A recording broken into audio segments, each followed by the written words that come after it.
darle a otros temas, déjame rescatar, lo vemos y lo escuchamos juntos, si me permites.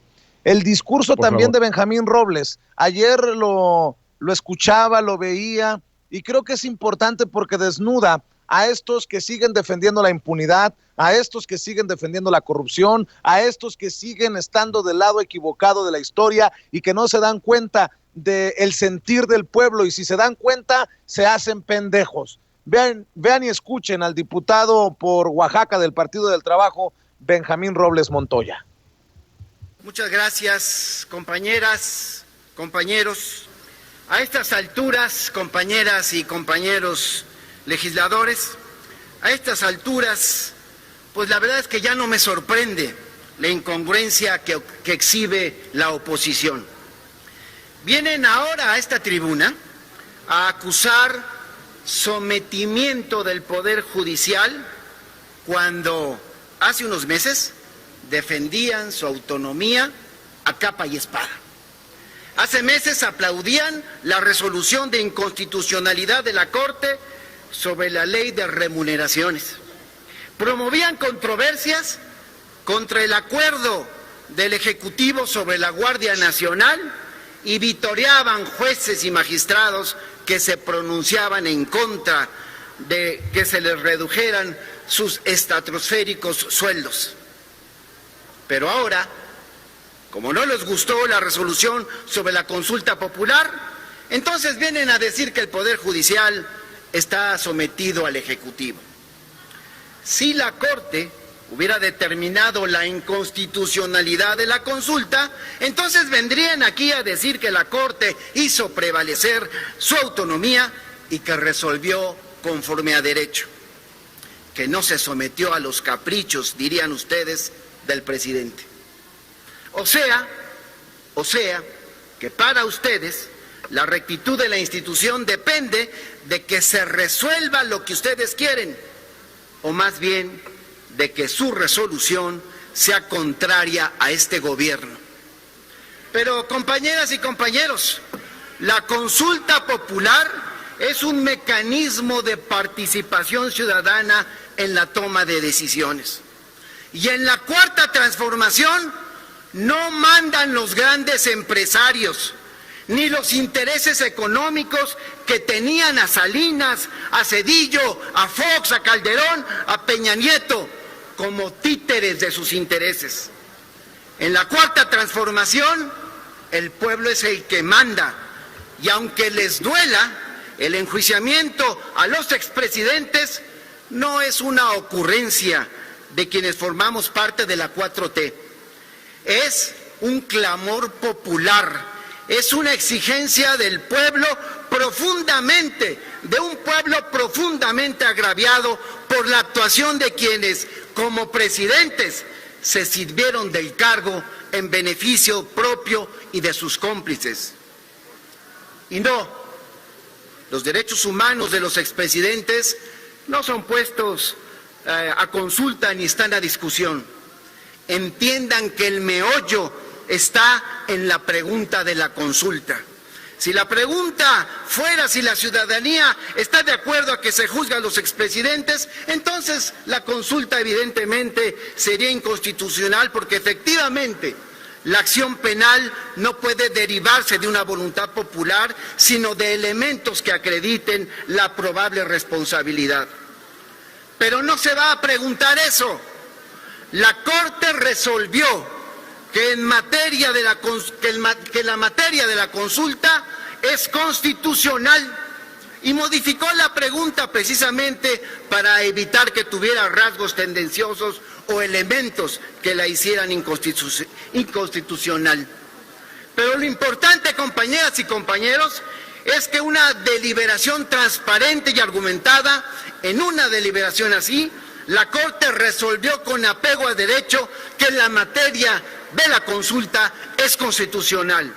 Y les recuerdo que la Constitución señala claramente, muy claramente, que cuando la participación total de la consulta sea del 40% o más de los ciudadanos inscritos en la lista nominal de electores, el resultado será vinculatorio para los poderes ejecutivo y legislativo federales y para las autoridades competentes. Así que mienten quienes han venido diciendo que esta consulta no será vinculante, porque si vota el 40% más de la lista nominal, lo será. No más impunidad. De la mano del pueblo, en el 2021 iremos porque se sancione a quienes nos endeudaron, a quienes se enriquecieron a costa de la gente, a quienes permitieron el saqueo a mano de los grandes intereses económicos, a quienes bañaron de sangre al país, a quienes lastimaron a México. Esta es una victoria del pueblo de México, es una victoria del propio presidente, y Gerardo Fernández Noroña, también es una victoria del PT, porque tú y yo, con mucha anticipación, dijimos que saldríamos a promover esta consulta popular. La justicia será ahora, porque la justicia de antes era una simulación. ¡Que viva la Cuarta Transformación! No olvides. Dice el diputado Robles, mi querido Daniel Marmolejo, que la justicia antes era una simulación. Y qué dura, si la reflexionamos, esta declaración. Como hemos escuchado ya al diputado Benjamín Robles, a Pablo Gómez, digo yo, tan fácil que resulta. No necesitamos ser eruditos, no necesitamos ser expertos en política para decir, es claro de qué lado de la historia quiero estar, de qué lado de la historia voy a luchar, al menos que sea muy exigente, pero creo que la gente que nos ve y nos escucha, mi querido Daniel, me dará la razón. Vicente, mira, quiero hacer un comentario al margen a Lilia Alonso, que el 25 de octubre cumple 67 años. Es gente del público que me manda un mensaje muy emotivo, dice que tiene 66 años y que cumple 67. Discúlpame hacer esta pausa, Vicente, pero la gente es muy activa en tu chat y bueno, yo los leo a todos. Benjamín Robles lo que argumenta es algo fundamental, que es realmente una lucha histórica del pueblo de México. No solamente él, ni únicamente Noroña, sino que han tenido distintos personajes. Recuerdo a Ricardo Cantú, por ejemplo, en los tiempos de Zedillo, cuando le tocó contestar el informe de uno de los informes de gobierno de Zedillo, que con mucho dolor se le vio en la tribuna decir que la patria no se vende, se ama y se defiende.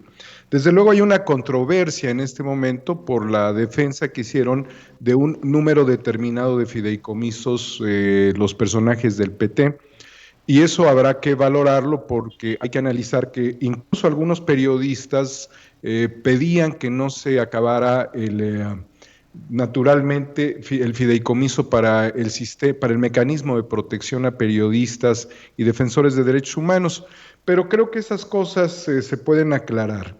Lo que sí definitivamente nos pone en una enorme preocupación es el señalamiento de que no ha habido justicia en México y de que había una simulación.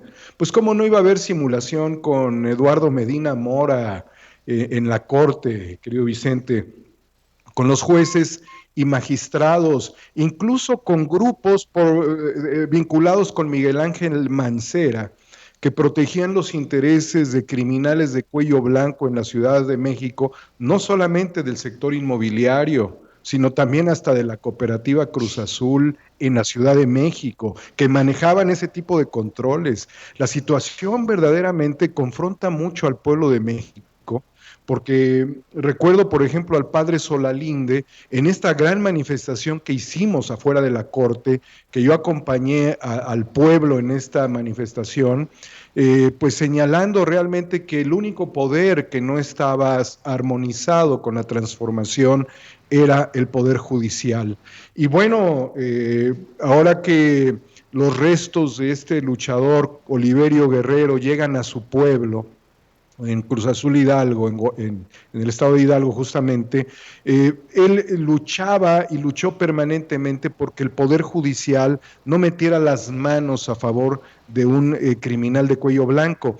Y el presidente ha dicho que aunque hubiese corrupción dentro del gobierno, los principales corruptores han sido los criminales de cuello blanco. Pero no puede entenderse este fenómeno solamente como un fenómeno local, querido Vicente, sino como una cuestión que se expandió literalmente con Estados Unidos. Toda la operación del narcotráfico tiene un vínculo directo con Estados Unidos.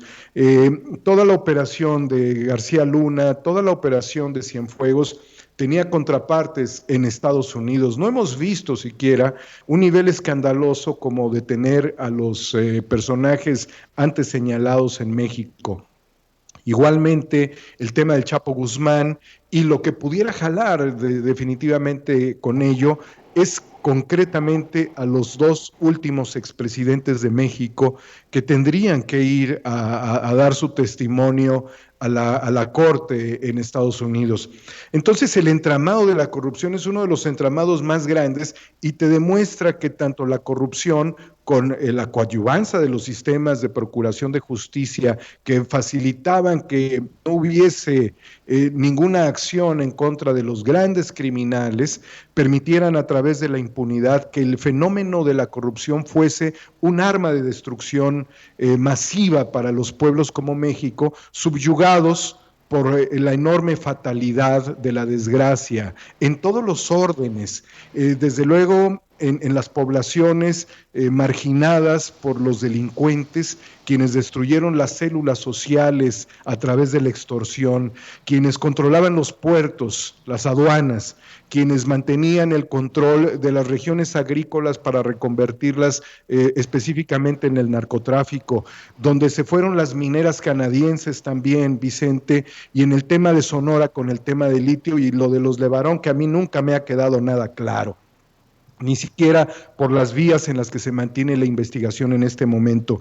Pero bien, Vicente, una cúpula de aristócratas y de engañabobos quiere mantener ahora, bajo todos esos acuerdos de corrupción, un modelo que no nos lleva para nada a la modernización del país, sino que ellos estarían buscando, bajo las mismas tónicas del pasado más trágico, imponer el neopinochetismo en México. Eso que se llama México sí, eso que tienen allí, o sí México, o el sí que ellos tienen, es el disfraz claro de la intención de establecer un régimen neopinochetista. Pero para todos aquellos, incluyendo algunas actrices pues muy baja, digamos, memoria, porque no trascendieron dentro de la historia cultural de México, recordar que hay un informe, que es el informe que habla de las consecuencias de la violencia durante el régimen de Pinochet. Tan solo la cifra oficial de víctimas directas ascendieron a 31,686 personas durante el pinochetismo, desde luego en Chile. Fue el golpe de Estado que se da en 1973, cuyo régimen militar se mantiene hasta el año 90, donde los partidos políticos habían sido proscritos. Hasta el año 87, 14 años después, se permiten a algunos partidos políticos, pero seguían calladas las voces progresistas. Es decir, el Sí México es un modelo antiprogresista de carácter golpista. Igualmente, Vicente, fueron más de 200,000 personas en Chile que tuvieron que exiliarse durante todo este régimen. Eso es lo que mueve la mentalidad de Claudio X González, esto es lo que mueve Cuadri, eso es lo que mueve Claudia Ramírez, eso es lo que mueve una pequeña cúpula empresarial antiprogre para México.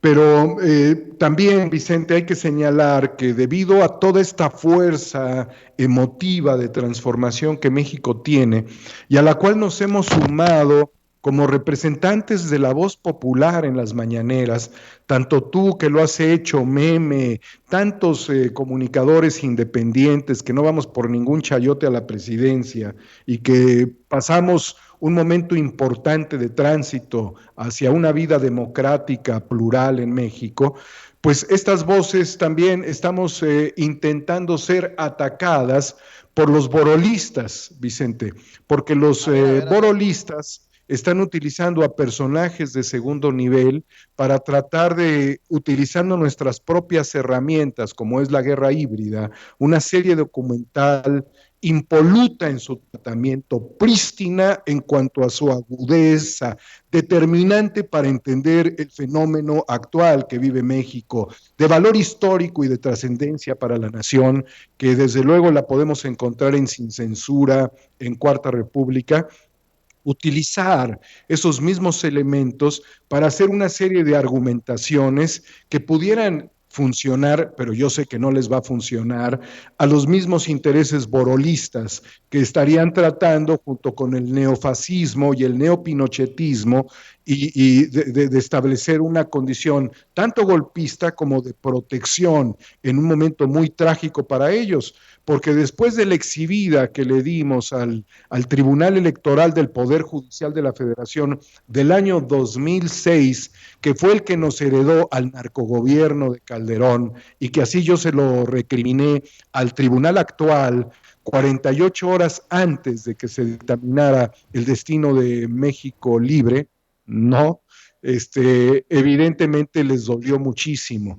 Por eso quieren ensuciarnos, pero no nos van a ensuciar, querido Vicente. Pues al pendiente y siempre en solidaridad, juntos somos más, mi querido Daniel Marmolejo, y te pido por favor que me ayudes con estas reflexiones.